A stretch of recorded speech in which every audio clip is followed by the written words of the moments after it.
My friends dared me to date the weird guy, but I fell in love with him. I never imagined that something which started as a joke could change my life forever. Back then, I was a junior in high school, and most of my world revolved around fitting in with my group of friends. We were the kind of girls who laughed too loud in the cafeteria, took endless selfies in the hallways, and acted like life was some reality show made just for us. One afternoon, we were all sitting around Jessica's living room after school, scrolling through Instagram and gossiping about everyone. That's when Rachel, the boldest of us, smirked and said, "Hey, what if one of us actually dated Ethan?" Now, Ethan was the guy everyone at school called the weird kid.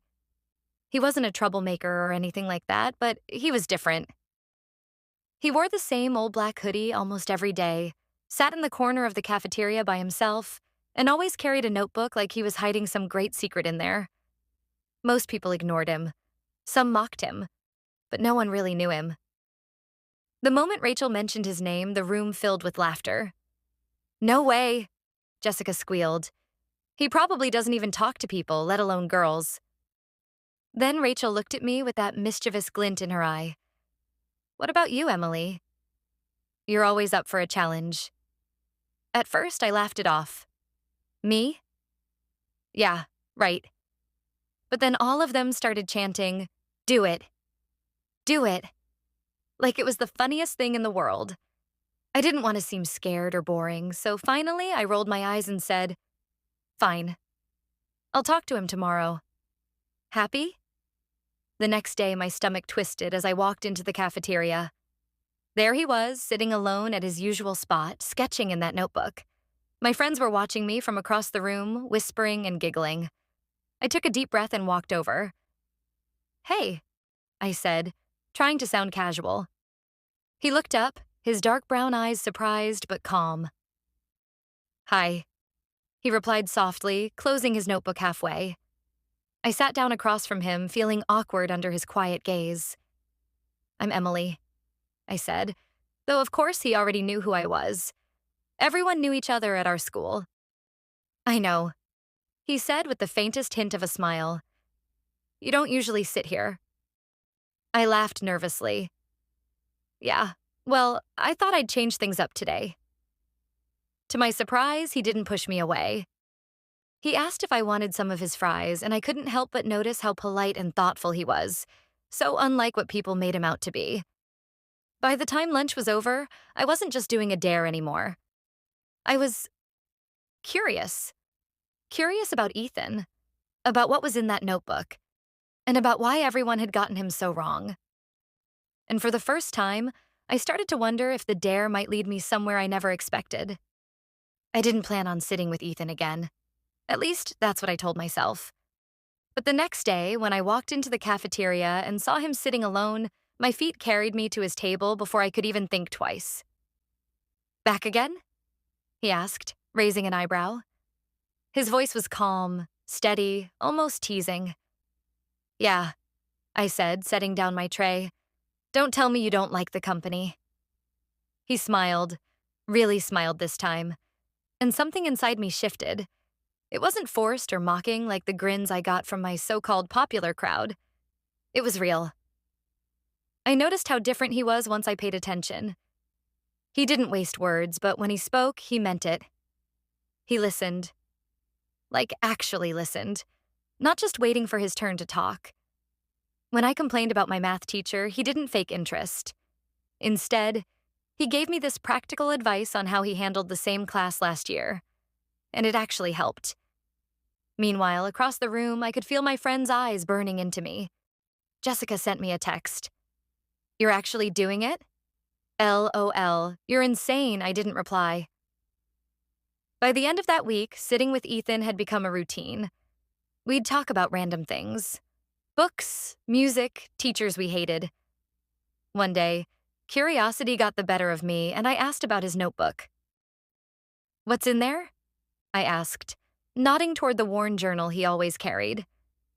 He hesitated, fingers brushing over the cover. For a moment, I thought he'd shut me out. But then, with a quiet sigh, he slid it across the table. Inside were sketches. Pages and pages of beautifully detailed drawings, portraits, landscapes, even abstract designs that looked like they belonged in an art gallery. My jaw dropped. Ethan, these are amazing, I whispered. His cheeks turned pink. It's just something I do to clear my head. Clear your head? These look like something you could sell, I said, flipping through the pages. And for the first time, I saw him differently. Not as the weird kid, but as someone hiding a world inside of him. That night, when I got home, my phone blew up with texts from Rachel. So, what's it like sitting with Mr. Hoodie? Do you guys talk about aliens or something? I typed out a reply, something sarcastic, but then deleted it. I didn't want to share Ethan with them. Not like this. He wasn't a joke. The problem was, I had no idea how to explain to my friends that the dare no longer felt like a game. Because when Ethan looked at me with those dark brown eyes, I felt seen. Like really seen, for the first time in a long time. And that terrified me almost as much as it thrilled me. By the second week, the whispers had spread across the school. Every time I walked into the cafeteria and sat beside Ethan, I could hear the muffled laughs, the not-so-subtle comments. Look, Beauty and the Freak, someone muttered once, loud enough for both of us to hear. My face burned with embarrassment, but Ethan didn't even flinch. He just kept sketching, as if their words couldn't touch him. After lunch, I caught up with him in the hallway. Doesn't it bother you? I asked. The way they talk? He shrugged. Why should it? They don't know me. Their opinions don't matter. His calmness shook me. I'd spent years trying to fit in, worrying about what everyone thought of me, and here was Ethan, walking through the storm like it couldn't touch him. But my friends weren't letting me off the hook so easily. That Friday night at Rachel's house, they cornered me. So? Jessica asked, smirking. Is it true? Are you actually into him now? Or is this just the dare? The words stuck in my throat. For a second, I almost laughed it off, almost told them it was still just a game. But then I remembered Ethan's smile when he showed me his sketches, the way he listened when I talked, the way he didn't judge me. And I realized I couldn't reduce him to a dare anymore. Yes, I said, my voice firm. I like him.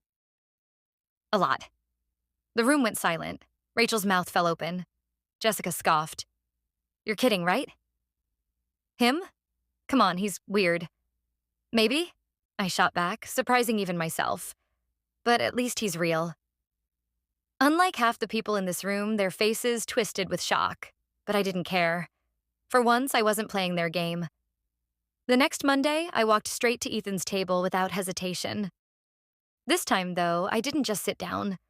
I looked him in the eyes and said, Can I tell you something? He raised an eyebrow. Sure. I took a deep breath. What started as a dare, it isn't a dare anymore. I actually like being around you. A lot. You're different. But in the best way. For a moment, I thought he'd laugh. Or worse, pull away. But instead, he gave me the warmest smile I'd ever seen. I knew. He said softly. You knew what? That it was a dare at first. I heard them talking about it, he admitted, but I didn't care. Because for some reason, you kept coming back, and I'm glad you did. My heart swelled, relief flooding through me. The truth was out, and instead of breaking us apart, it brought us closer.